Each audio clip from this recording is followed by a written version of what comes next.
con Silvestre Razo. Maestro,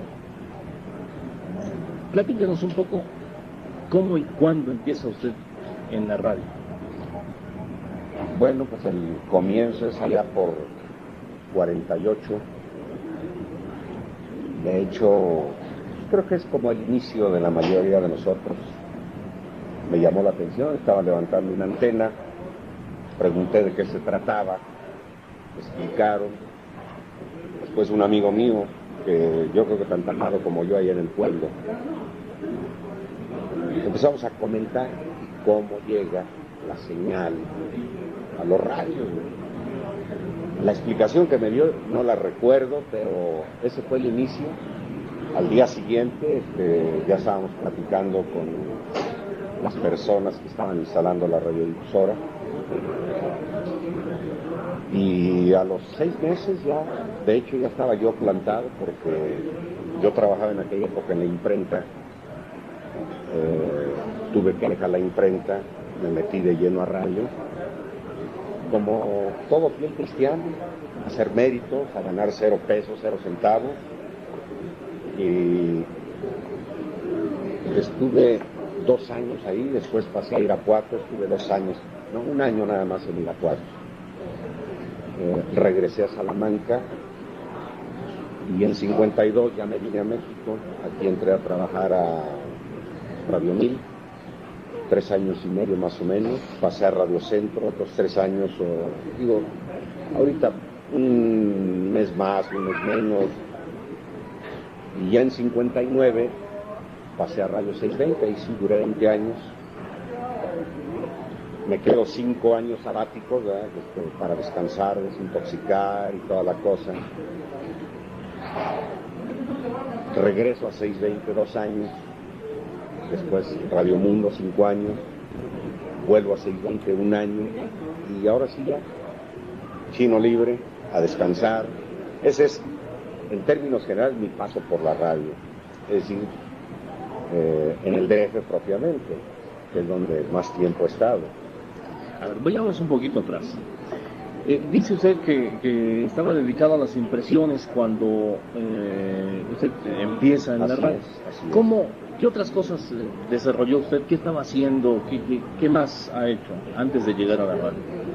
Bueno, desde luego los estudios. Es decir, el estudio máximo que se alcanzó en aquella época fue secundaria, porque no había preparatoria ahí en Salamanca. Había que trasladarse a Celaya o había que ir a Guanajuato, y ambos puntos pues para mí eran difíciles. Yo estaba muy chavo y en aquella época los papás no fácilmente daban autorización. Yo sí quería seguir estudiando. Yo insistía mucho en que me dejaran ir a Guanajuato, costearme yo mis estudios. Yo ya trabajaba y podía estudiar al mismo tiempo, pero no me dieron permiso, y yo, como hijo obediente, pues acaté las órdenes de mi padre. No me arrepiento esto no es un trauma.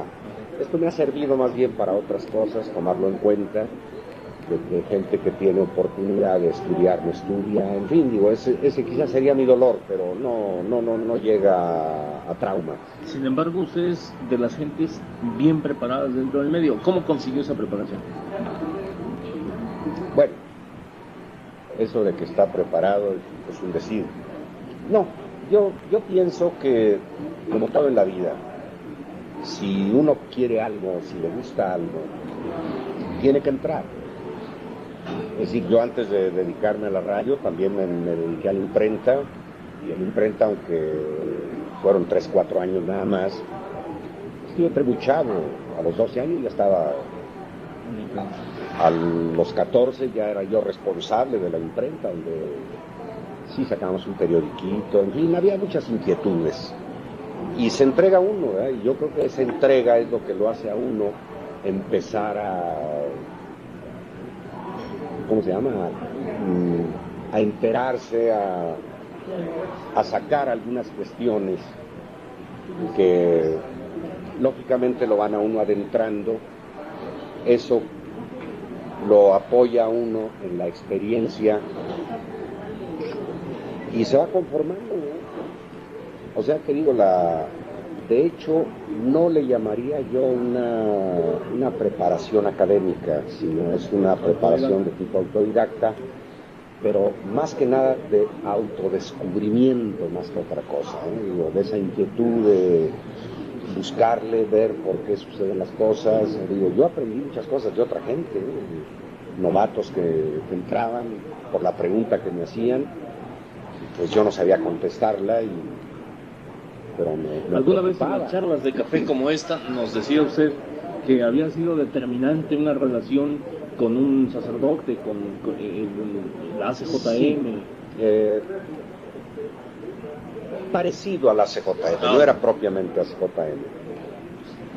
No, sí, este cura llegó, presidente de Michoacán, muy inquieto,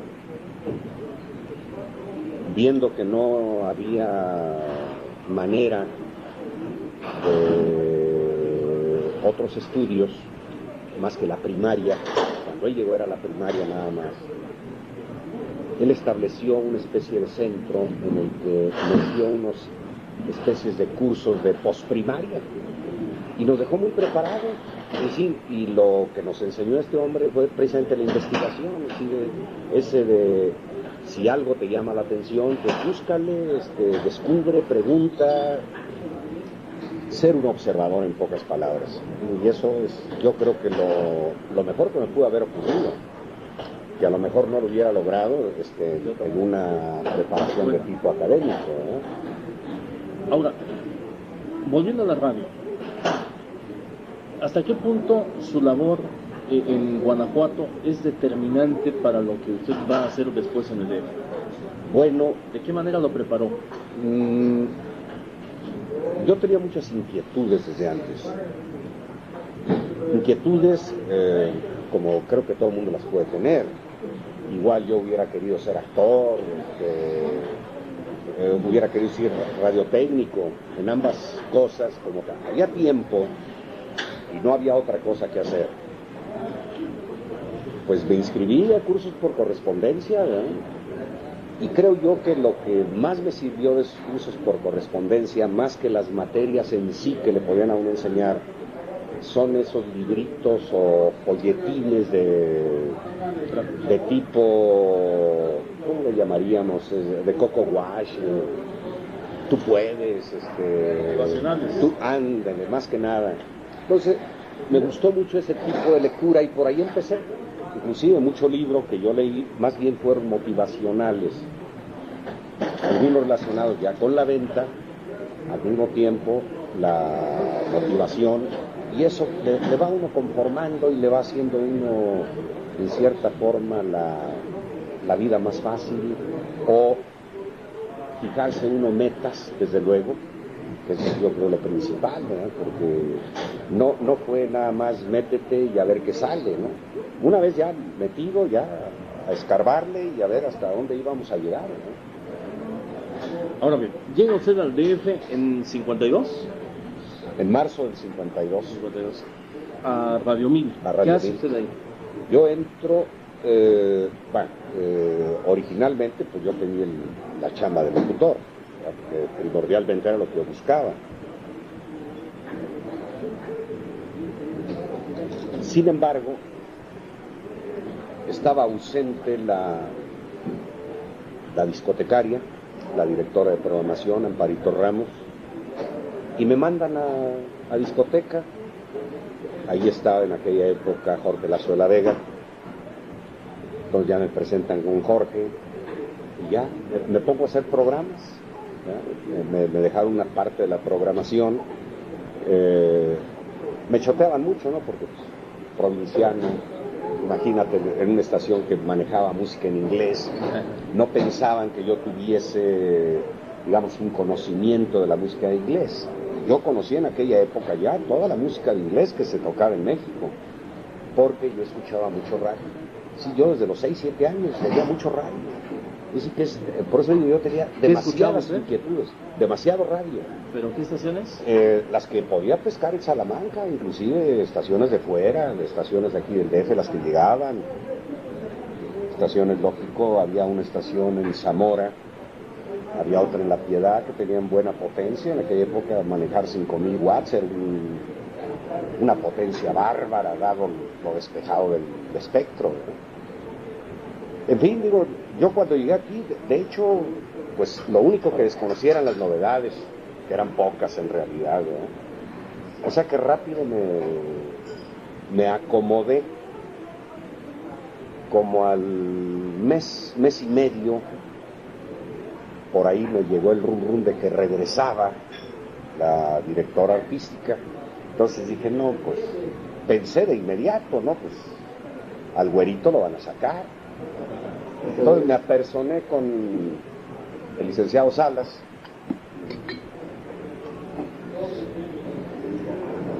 Y le pedí precisamente que me dejara intervenir como locutor, y se extrañó, dice, ¿qué? ¿También es locutor? Claro que también. Para esto yo ya le había pedido tarifas, yo ya andaba vendiendo publicidad y todo, o sea que yo llegué a trabajar, ¿eh?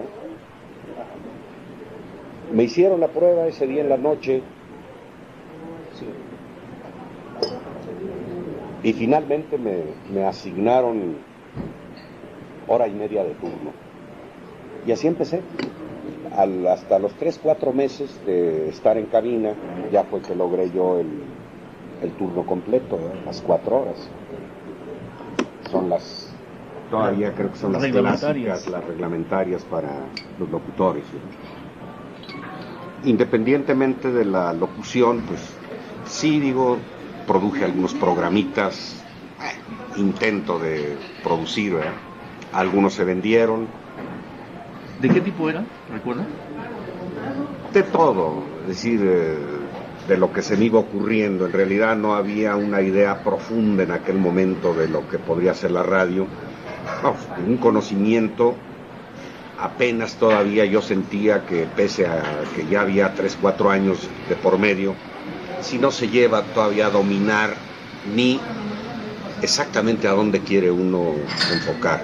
Aparte, está uno sujeto a la tónica que lleva la difusora, y en aquel momento la tónica era exclusivamente musical. Había programitas de noticieros muy breves, taurinos, modas, pero eso lo manejaban otras gentes. Yo lo que llegué a manejar fueron cosas muy informales, chistes, frases célebres, lo clásico de la radio, dado que yo estaba en las mañanas, o sea que me tocaba abrir. Más aparte me tocaba un programa ya establecido ahí que se llamaba El Tranvía de las 7:15.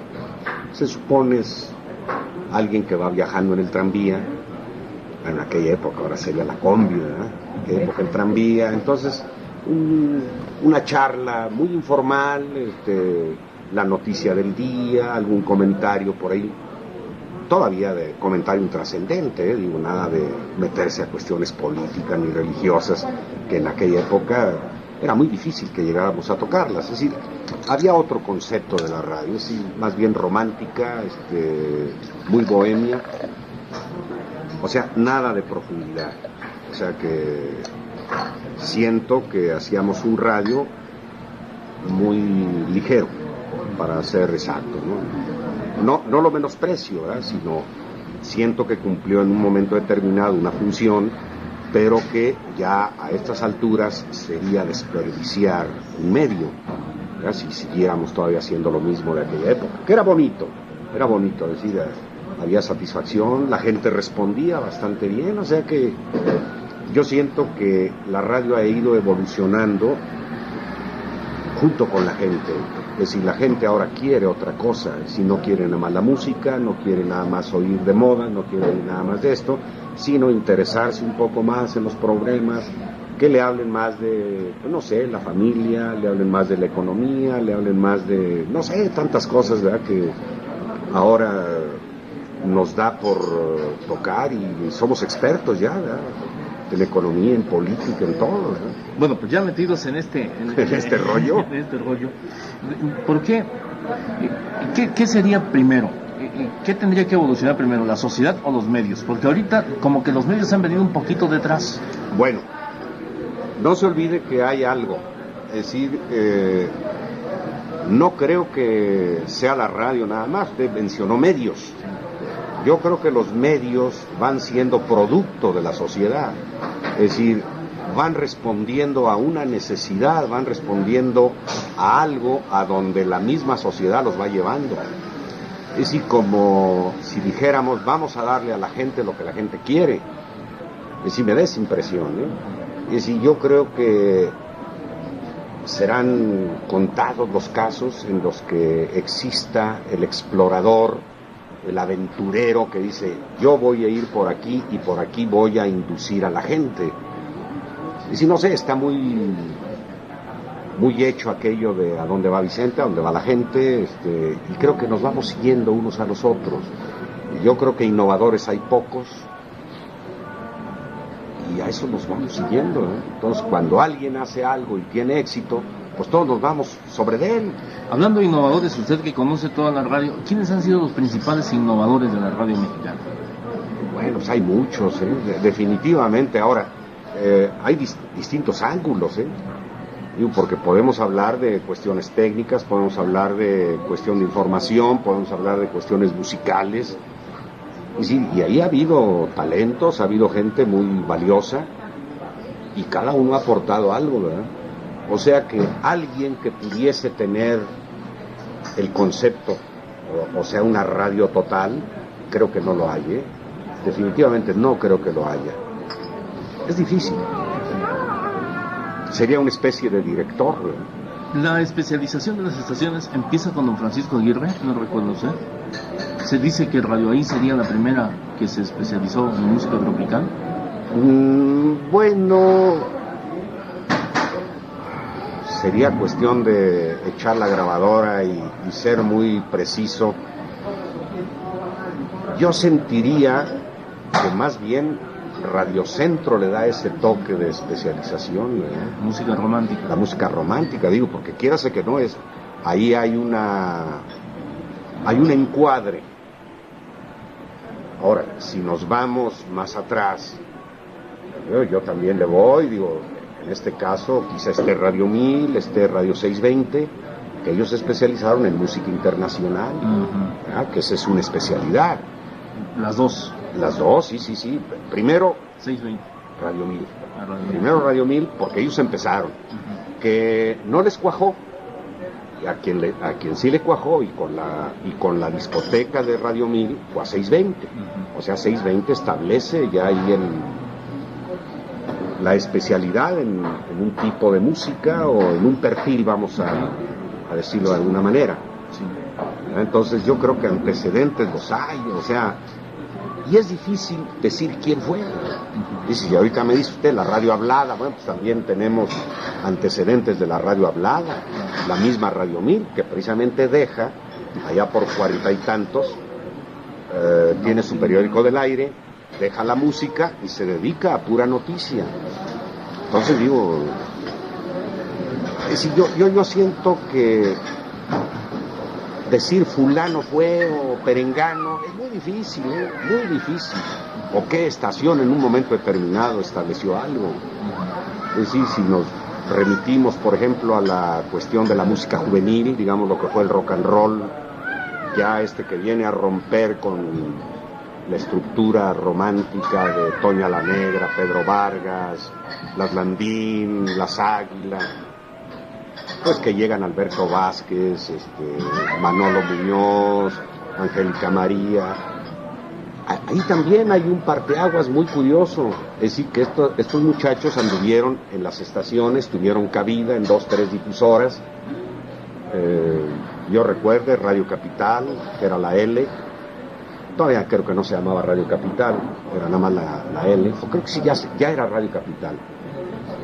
620 también dio, posteriormente en Radio Éxitos también dimos algo de entrada, pero yo creo que el arranque, digo, salvo que alguien me pueda corregir, digo, yo le daría mérito ahí para introducir el rock en español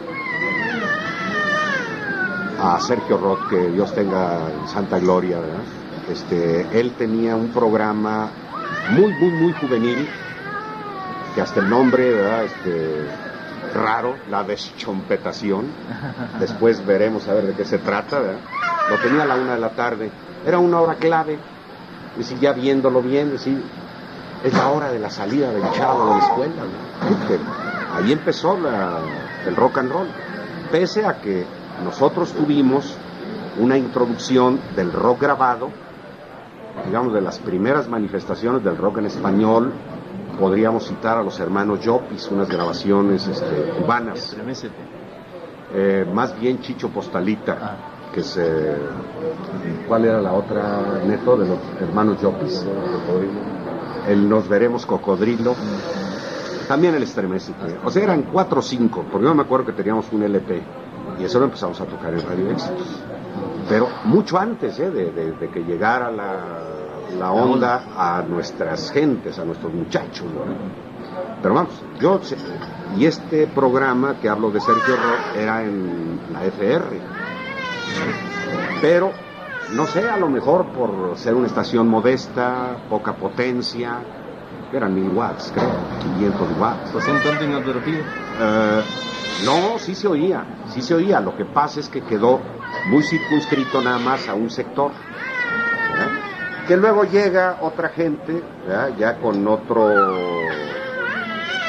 idea, y pues ahora sí que ya con ganas de introducir, ¿verdad? Son las nuevas generaciones de así anunciadores. Sí. Es una manera de anunciarse. Nada más que ahora hay que interpretarlo, qué es lo que quiere. ¿Está contento? Sí, está contento. O que nos callemos. Es una protesta, ¿no? Maestro, regresando a Radio 1000, antes de ir al Radio Centro, sí. Ahí, ¿cuál considera usted que fue su principal aportación? Pues más que nada fue su principal labor, su principal inquietudes. Bueno, desde luego yo era locutor, sí. Pero pues yo me metí en todo me metí, o sea, porque ahorita ya estamos con el asunto de Radio Éxitos, viendo cómo probó usted con algunos géneros musicales que todavía no se estilaban del todo. Uh-huh. Pero en Radio 1000, ¿cuál sería? Bueno, ¿O todavía sería una etapa de preparación? En Radio 1000 había gente muy inquieta, Digo, yo era el más chavo de todos, es la verdad. Me sentía incómodo, debo advertirlo, porque pues sí, el que menos me llevaba 7, 8 años, ¿no? O sea que yo tenía que verlos con mucho respeto, y a lo mejor ellos me veían, claro, yo no me amilanaba, pero desde luego sí sentía que de alguna manera no había un tú a tú con los locutores y con los operadores, ¿verdad? Y menos sabiendo que venía de provincia, ¿verdad? Me veían todavía con calzón de blanco ahí, patillo y amarrado acá, los guaraches, nada más les faltaba que me vieran, ¿verdad? Bueno, pero vamos, ese es ya en plan de broma, pero sí algo había que frenaba esa relación. Pero no obstante eso, quizá a lo mejor eso fue lo que más me sirvió de acicate para poder en un momento determinado vencer algunos obstáculos que se podían presentar. ¿Cómo se da el traslado a Radio Centro, a Radio Éxitos? Viene posterior, pero digo, no terminé de contestar la otra. Es decir, dentro de ese contexto de participación que podía haber, yo intervenía en algunas ocasiones en modificar programas que ya tenían. Por ejemplo, había un programa que se llama Silencio Ensayando. En lugar de hacerlo con discos como lo estaban haciendo ellos, o como se estaba haciendo en aquel momento, a mí se me ocurrió ir a las grabadoras en el momento que estaban grabando. Y sí logré entrevistas, logré que me dieran las primicias, ¿verdad? Y eso era lo que se llevaba, digo, porque en aquella época, insisto, siempre procurábamos aportar algo. Además había mucha movilidad de micrófono, es decir, sacarlo. Controles remotos, no sé, de bailes, de eventos. O sea que no había en realidad en aquella época, y hablo nada más concretamente por Radio 1000, no había una limitación en cuanto a que le frenaran a alguno las ideas. Es decir, yo siento que como escuela fue muy importante para mucha gente, y el que no quiso hacer, pues no lo hizo. ¿Por qué? Nada más porque no quiso. Pero ¿quiénes eran sus compañeros en aquellos tiempos? Ahorita, allí que recuerde yo, Arcadio Ríos, pasaron por ahí José Antonio Cosío, muy breve, después se fue a W para dedicarse a la cuestión de actor. Había otro Cosío, había este muchacho que hacía la voz del Hombre Araña, ¿cómo se llamaba? El actor también.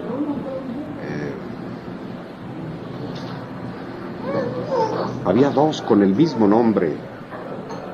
Uno era de Monterrey, Castro Nibón. De hecho, yo vine a ocupar la plaza de Castro Nibón porque él pasó a W cuando empezó W a trabajar de noche.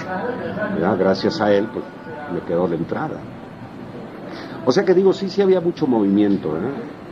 Ahora, mencionaba usted esto que es muy importante de que el micrófono salía mucho, se hacía mucha radio en la calle. ¿Cuándo se dejó de hacer y por qué? Bueno, ahí sí podemos, creo que señalar. Pienso que a partir de la salida de Radio Centro, se hizo muy obvia ya la radiodisquera. Es decir, ¿por qué? Porque las agencias se empezaron a fijar en ese tipo de radio que se estaba haciendo. Empezaron a contratar, empezó a entrarle dinero a las difusoras que antes no les entraba. Entonces, de hecho, la movilizada de micrófono se debía más que nada a una manera de conseguir un patrocinio, ¿verdad? Es decir, no era el ir a vender el spot. Entonces, cuando ya viene el spot, el mismo spot obliga a que aquel espacio que se destinaba a los programas, es decir, al programa con script, al programa elaborado, se fuera dejando. Entonces se le fue abriendo espacio al spot, de tal manera que terminó disco spot, y siguió por mucho tiempo, ¿verdad? Que ahorita, digo, ya ese esquema pues vuelve a romperse y tiene otra connotación, pero digamos ya el corte tradicional que era de cada media hora, cada 15 minutos, ya se perdió. Y de hecho ahorita pues ya el corte se establece, no sé, cada 10, cada 5, depende del tipo de estación, el perfil que se le dé, es como se van fijando la parte comercial. Muy bien. Ahora sí, ¿cómo, cuándo, por qué se da el cambio de Radio 1000 a Radio Centro? Bueno, el cambio... ¿Fue directo o primero pasó usted a 620? No, primero a Radio Centro, sí. Digo, yo pienso que estas son situaciones lógicas y yo tengo que quitar todo lo que pueda haber de por medio. Sí hay desde luego una molestia, hay una inquietud, hay algo que a uno mismo le está obligando a abandonar un lugar. Así como salí un día de Salamanca pensando en que en Salamanca ya había hecho lo que tenía que hacer, pues igual cuando cambié yo de Radio 1000 a Radio Centro pensé que yo ya había hecho todo lo que tenía que hacer en Radio 1000, o sea que yo no podía llegar a más, salvo a esperarme un X tiempo, ir ganando espacio o ir esperando que la gente le dejara a uno cubrir otras áreas. Se me presentó para Radio Centro y dije, me voy a Radio Centro, ¿no?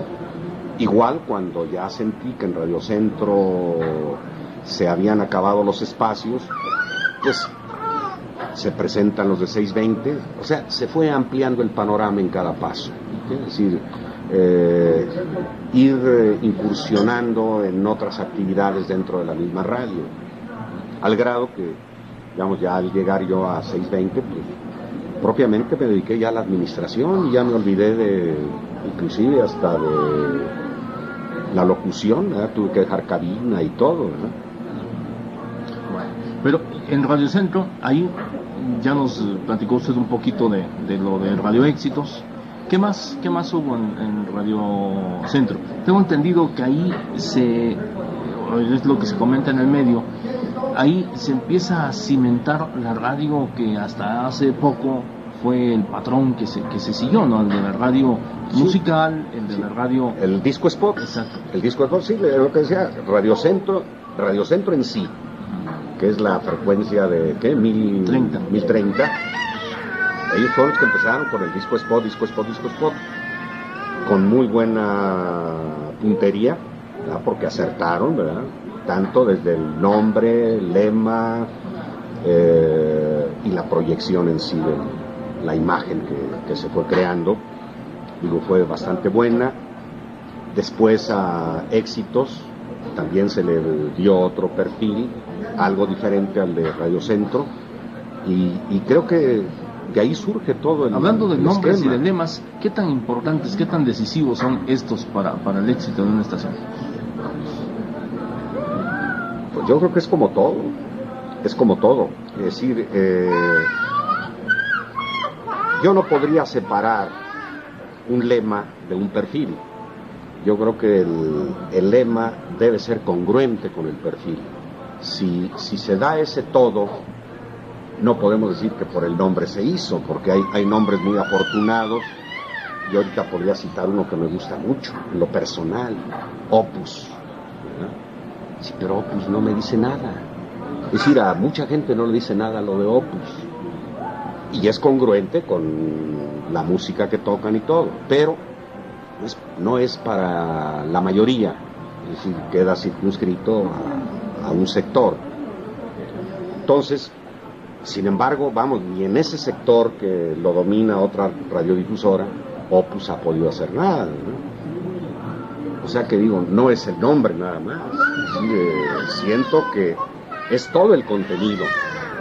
¿A usted se le atribuyen la paternidad de varios de los lemas, de los nombres de la radio? No, yo no tengo varios.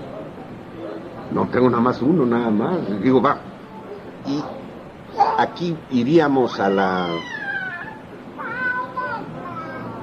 aspecto, ¿cómo podríamos llamar? Creativo del retoque, ¿verdad? Porque lo único que he hecho yo pues es retocar, es decir, una idea original 100% es muy difícil. Es decir, uno siempre tiene que recurrir, dicen que tengo que ver al pasado. Entonces el pasado siento que es lo que nos da la base, es la que nos da la plataforma para que desde ahí nos aventemos al futuro. Si tenemos suerte, pues qué bueno, si no la tenemos, ¿no? Yo sí siento que ahí el mérito que podría tener es, se me ocurrió en un momento determinado modificar ciertos lemas que ya existían o ciertos títulos de canciones que ya existían, se adaptaron a una idea y dieron resultado. Ese es, que es, vamos, para mí nada más el único que puedo mencionar es el de la música que llegó para quedarse, que es título de una canción muy vieja, que es Love Is to Stay, es el amor está aquí o el amor permanece aquí, ¿no? Ahora, lo que sí queda ahí, pues es ya el enfoque, es decir, el perfil que se le da a la radiodifusora. No, inclusive en esto también queda cuál es el objetivo, es decir, qué línea vas a seguir. Y quiera que no, pues se va uno también dejando influir o influenciar por una serie de factores que existen en un momento determinado. Es decir, yo encuentro, por ejemplo, que la música que llegó para quedarse tiene mucho que ver con el lema de Radio Centro. Es decir, van en una misma línea, van paralelos. Sí, digo, eso es lo que yo lo veo así, si yo lo visualizo de esa manera. Ahora, ya vendrá, digamos, un examen no sé, pero ese sería más profundo y se le quedaría a otras personas sociológicamente, idiomático, en fin, no sé, digo, qué alcances puede tener uno y puede tener otro, ¿no? Pero digamos que hay una línea paralela entre los dos van al recuerdo, los dos están tocando la misma fibra, no sé cuál sea más profunda, pero al final de cuentas la diferencia nada más la va a marcar el que en uno estaremos hablando de música en español y el otro música internacional. Entonces es lo que le encuentro yo de diferencia. Ahora, frases ha habido bastantes, dentro del mismo 620 fue donde se experimentó mucho, más que nada por el peso que representaba el lema que tenía 620 en un principio, que fue un lema para mí extraordinario, el de música de juventud, que se pintaba exactamente lo que era la difusora en su momento. Y es más, en este instante yo pienso que sigue siendo válido música de juventud. Lógico, habría que adaptar la línea musical al lema. Si hubo que cambiarlo fue por necesidades comerciales, no por otra cosa. Entonces, a base de ir buscando, es decir, no situar tanto en la palabra juventud, dado que en México la palabra juventud tiene una connotación de chavo, de chamaco, es decir, no es el caso de Europa, que es joven el que está produciendo, o sea que todavía para el europeo una gente de 40, 45, 50 años es joven, para nosotros ya es un adulto. Entonces ese es el problema. Además, visto como una época, ¿no? Música de juventud también podría ser de juventud de quién, respecto a quién. Estoy de acuerdo. Entonces viene, es decir, viene el perfil, que es el que va a ubicar, es decir, música de quién, música de cuándo, o de qué jóvenes, de qué esto, de qué el otro. Es decir, creo que el lema es importante en función de el tipo de música o la época en que se va a circunscribir la música que se va a tocar. Por eso yo decía, aquí el problema era comercial realmente, es decir, la mayoría de las agencias decían, no, el chamaco no compra, entonces música de juventud, nada. Este problema lo visualicé desde Radio Éxitos, porque Radio Éxitos sí estaba ubicado en Plan Chavo, y acá, aunque era música de juventud, y se suponía que era una juventud, digamos, de más edad, no del teenager, ¿verdad? Éxitos era teenager, 620 no era teenager, era joven.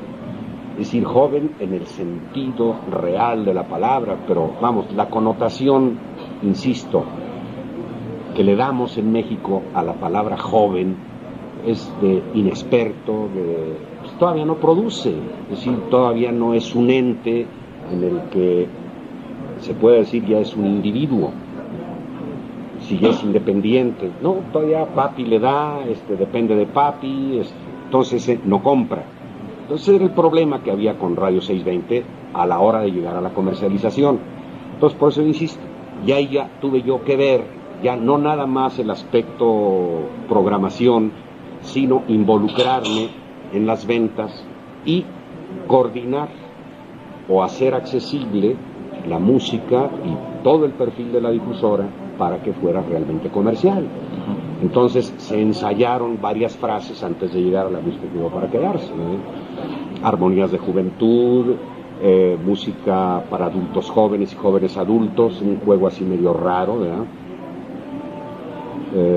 Música al ritmo de su corazón, algo para recordar, hasta que por fin llegó, y esto, la casualidad fue la que marcó, que esa era la frase que requería en su momento, ¿no? Quizá a estas alturas, pues ni siquiera la pregunta haría falta, pero bueno, ¿cuál de las 3 etapas, 4 etapas vividas en la radio capitalina es la que siente usted que fue más fructífera, más importante? No, pues todas son como los escalones. Es decir, yo no puedo subir la escalera dejando un escalón intermedio, ¿no?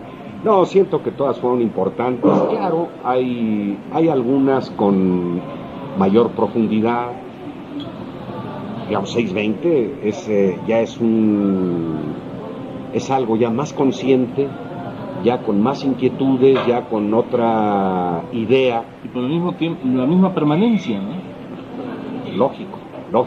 Y eso va creando, es decir, el que uno busque la evolución, es decir, para no repetirse y no estar en lo mismo. Es decir, aquí buscando, digo, porque yo hago mía aquella cosa de que será el mismo río, pero no es la misma agua. Es decir, podemos estar trabajando sobre la misma idea, podemos estar esto, pero necesitamos retocarla, necesitamos darle visos de novedad. Es decir, que no se sienta que se está estancado, sino que hay un movimiento leve, pero hay un movimiento. Entonces, dentro de ese movimiento se involucra uno mucho y creo yo que es cuando ya se empieza uno a volver conservador y le da a uno mucho temor a aventarse cosas nuevas, ir a incursionar en caminos que uno no ha caminado, ¿no? Sí, aún así creo yo que se intentaron bastantes cosas dentro de todo. Siento que la etapa del Radiocentro todavía no está suficientemente comentada. A usted le toca estar en Radiocentro, vivirla, impulsarla. Una etapa muy importante para la radiodifusión en general. ¿Cómo percibió usted? ¿Estaban conscientes de lo que estaban haciendo o ya hasta el paso del tiempo se descubrió que había sido una aportación? Bueno, yo creo que sí había gente muy valiosa, talento, inquietud. Lo que pasa es, vuelvo a lo mismo, es decir, cuando llega esta fórmula es la que nos ha dado resultado, no la variemos, no la toquemos. Entonces, cuando llega alguien más y hace otra cosa, por otro lado, no en nuestro negocio, no en nuestra esfera, entonces nos inquietamos, entonces nos da por seguir, en lugar de que nosotros produzcamos algo también novedoso, nos es más fácil seguirlos. Yo creo que ese es un grave problema que no sé hasta qué punto se pudiese vencer, ¿verdad? O hasta qué punto las gentes puedan despojarse de la situación fácil, decir, bueno, vamos a seguirlos, ¿verdad? ¿Por qué? Porque nosotros tenemos ahorita a la gente, nosotros somos el número uno y vamos a seguir siendo el número uno y les comemos el mandado. No, yo pienso que no, yo siento que es una mala política regresarse para hacer lo que está haciendo otro. Yo pienso que uno debe involucrarse en cosas totalmente nuevas o por lo menos diferentes a las que está haciendo el otro.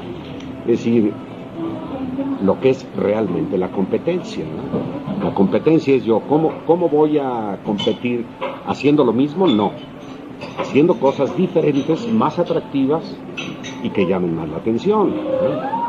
Es decir, que a la gente le atraigan. Y eso yo pienso que no se ha hecho en México, ¿no? Definitivamente. Ahora, dándonos otro salto, usted como radiodifusor, ¿cómo ve el panorama de la radio actual? O sea, ¿hacia dónde cree usted que deba de tirar? Bueno, vuelvo al principio, al qué es lo que queremos y qué es lo que se está haciendo. Es decir, yo decía que de hecho le estamos dando a la gente lo que la gente quiere. Es decir, aquí lo que se trataría es que alguien se atreva y haga algo, no de lo que la gente está pidiendo, sino de algo que le pueda interesar mañana a la gente. Es decir, ir adelante del gusto de la gente. Es decir, abrir una brecha y después que se haga un camino. Si no sé yo todavía por dónde podría. La radio hablada puede ser que nos esté dando una pauta, pero esa pauta obedece precisamente a la inquietud que tiene la gente. Ahorita la gente tal parece que quiere hablar, quiere hacerse oír. Y entonces lo que ha hecho la radio es abrir el espacio, cederle el micrófono, por así decirlo, para que la gente se exprese. Pero yo siento que no va por ahí. Es decir, esa es una parte nada más, pero no como parte fundamental. Es decir, la gente, esto quizá fue una de las cuestiones que logramos en Radio Éxitos, tener conciencia del valor que representa la participación del auditorio en la transmisión. Es decir, porque, digo, si nos debemos al auditorio, el auditorio tiene que participar de una u otra manera. Es decir, y para que se dé la comunicación, es decir, que establezcamos eso de medios masivos de comunicación, que yo siento que es una fórmula muy difícil de lograr, pero no imposible. Quizás se requieran de otras, echar mano de otros medios para la retroalimentación, o sea, cerrar el círculo de la comunicación. Ahorita siento que es información nada más. Ahorita es lo que yo diga, y usted lo escucha, y no me puede replicar, a menos que tome el teléfono y yo lo meta al aire. Sería una manera. Y dado que quien me está poniendo el cascabel es una persona que no sabía de radio, yo debo traer a alguien que no sepa nada de radio. Entonces, cuando traen a Darío Pastrana, que él tenía fama de muy buen vendedor, ¿verdad? En hojalata y lámina, creo, no sé, lo traen y la hace, y se planta con la B y la trepa y la DF igual, ¿verdad? Entonces digo, ¿qué es lo que pasó ahí? Que llegó un señor que no traía ningún prejuicio, y de pronto le empezaron a dar ideas, y él dijo, órale, échenlas, y los dejó. Yo siento que esto, como todo, no sé, tenemos el caso de la Gloria Trevi. ¿Qué es lo que está haciendo la Trevi? Lo que nadie se ha atrevido a hacer. Romper moldes. Sí. Y no creo que sea nada nuevo, ¿eh? No es nada nuevo, sin embargo, yo quiero ver qué otra figura se atreve a hacer lo que hace ella, o a decir lo que dice ella. Además tiene gracia, tiene ángel. Podrá no gustarnos, podremos no aceptar, pero que le está llegando a un grupo de gentes, eso es innegable. Entonces, pienso que acá a la radio es igual exactamente. Es decir, necesitamos despojarnos un poquito de los prejuicios, intentar. Y yo creo que no se ha intentado todo, ¿no? Ahora que menciona usted el caso de Gloria Trevi, en este momento ha desaparecido totalmente. Cuando un artista desaparece, ¿hasta qué punto es decisivo el papel de la radio ahí?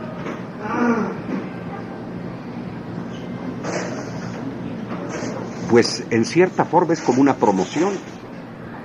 De que usted de anunciar un producto, y le pasa lo mismo al artista.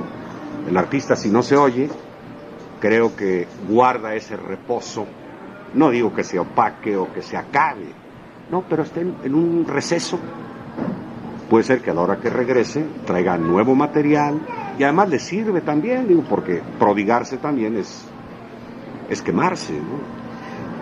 Las comparaciones son malas, pero a veces esclarecen o ayudan a esclarecer. Por ejemplo, ¿qué ocurría con los artistas de antaño? Ellos, aunque entraran en mucho reposo, continuaban de alguna manera vigentes. ¿Por qué la diferencia? El mensaje, es decir, hay algo que no queremos tomar en cuenta, pero parece mentira que somos sentimentales, somos románticos, y si a usted le tocan las fibras del corazón, esas le van a dejar una huella que no le deja lo que le entra hoy por el oído y le sale por el otro. Digamos, lo de la Gloria Trevi, pues yo pienso que, salvo por ahí algún mensaje de que pueda traer sus canciones, no son mensajes que perduren. Otras circunstancias quizás también serían el hecho de que ha habido más tiempo de exposición, obviamente con números, con éxitos, con canciones más viejas, y quizá también el hecho de que en aquel momento había un repertorio menor. Ahora hay una gran saturación, por lo tanto es menos memorable. Es positivo ese punto de vista, digo, lo comparto. Es decir, ahorita las canciones se gastan más rápido. ¿Por qué? Porque mientras se tocaban, digamos, hace 30 años, una canción se podía tocar a lo mejor 100 veces, ahorita se toca 1000. Entonces llega un momento que dices, ya, no, por favor, ya no la quiero oír, ¿no? Independientemente, siento que son pocas las canciones que van a perdurar. Es decir, tal parece que lo desechable nos invade. Es decir, esa es la tónica que hay que seguir. Úsese y tírese. Y ese es el problema de la radio actual. En este momento tiene que sufrirlo porque está a expensas de la producción de discos. Y si el señor que fabrica los discos piensa que su producto debe salir ahorita al mercado, inundarlo, que se oiga, que se prodigue, que se venda, y lo que no vende en 2-3 meses ya no lo vendió. Es decir, no, yo no quiero ventas a largo plazo. Pero los nombres y las frases actualmente, oiga, surgen y desaparecen conceptos, pero con una rapidez impresionante. Le está pasando a la radio. La radio ahorita va a tener que estar cambiando de nombres y demás, ¿verdad? Hasta que se encuentre de nuevo. Pues si se encuentra. Pues, no, yo siento que ya ahorita necesitaríamos meter freno, bajarnos del automóvil, por decirlo de alguna manera, haciendo un parangón, ¿verdad? No viajar a velocidades que es a las que estamos viajando, y caminar, ¿verdad? ¿Y caminar para qué? Pues para disfrutar el paisaje, para darnos nuestro tiempo, porque de otra manera nada más pasamos y no nos fijamos en nada, es decir, nada lo retenemos. Es decir, creo que el alto que hay que hacer, ese ver el paisaje, disfrutarlo, ahorita no lo tenemos. Usted va por la carretera y va a 100, 120 kilómetros por hora, que va a disfrutar el paisaje. Usted quiere llegar al punto donde quiere. Entonces, creo yo que esa velocidad está de alguna manera presente en todas las actividades. Y si llevamos esa velocidad, con esa velocidad se desgasta también todo lo que se haga en nuestro medio. Es una manera de volver al punto de partida y yo creo que es una buena manera de terminar. Le agradezco mucho, maestro. Órale.